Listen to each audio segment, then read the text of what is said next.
the gear repairs, of course, this week. You saw some pictures there, is for my backpack. On this front pocket, I've had some little holes that have been getting worse over time. And so it was finally time to repair those.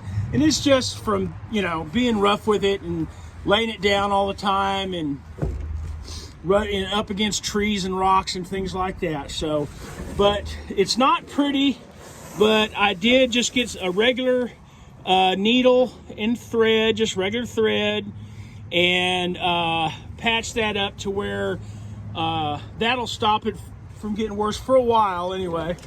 And then on this pocket right here, there were a couple of places.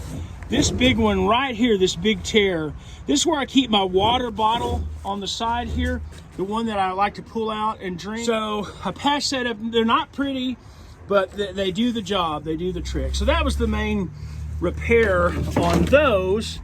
Well, y'all know how much I love my Osprey pack.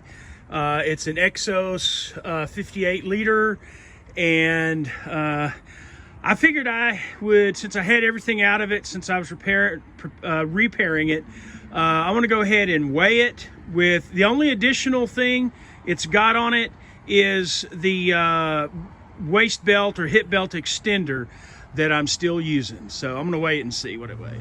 Okay, the pack with nothing in it except for the hip belt extender, it comes in at 3 pounds, or just barely over 3 pounds. Now for my trekking poles. The problem with my trekking poles is that, well, I've let them get dirty over the years. I haven't cleaned them or anything. And so they have this speed lock system right here.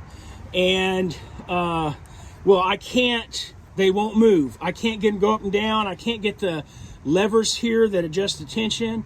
I can't get those to move either. You're supposed to, you can just do it with your fingers, is how it's designed, and that's how it's always worked. So now this one, I can on this bottom one, on this particular one. But so I need to clean these, and I'm gonna start with washing them with just some soap and water. And then I'm gonna try to get some oil down in here in these joints and see if that will loosen it up.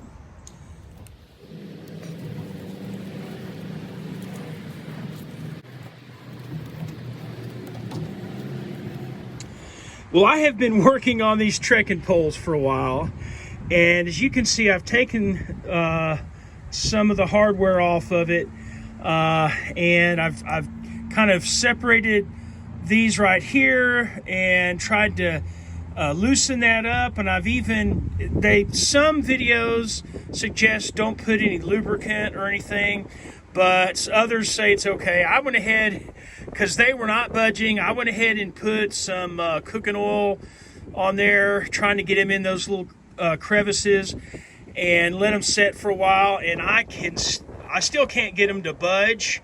So I'm not sure what I'm going to do, but the main reason I like for them to be collapsible is because it's just too convenient if you're traveling, if you're getting in a vehicle, especially someone else's vehicle, or obviously if you're hiking and you're doing a little bit of rock scrambling. I haven't done much of that, but I have had to stow them away on my pack. It's just too convenient. So I really want to make this work, because I don't want to dish out you know, around $100 to get a decent pair of trekking poles. But I tell you what, I do love these Lekis. I love them. What are you doing? What are you playing?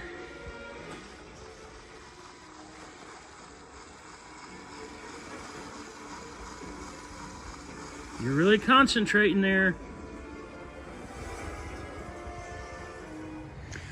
Okay, well, I put them back together, but I may try some WD-40 on them at some point soon here, just to see if that helps. But in case I have to get me another pair, I mean, it's an investment.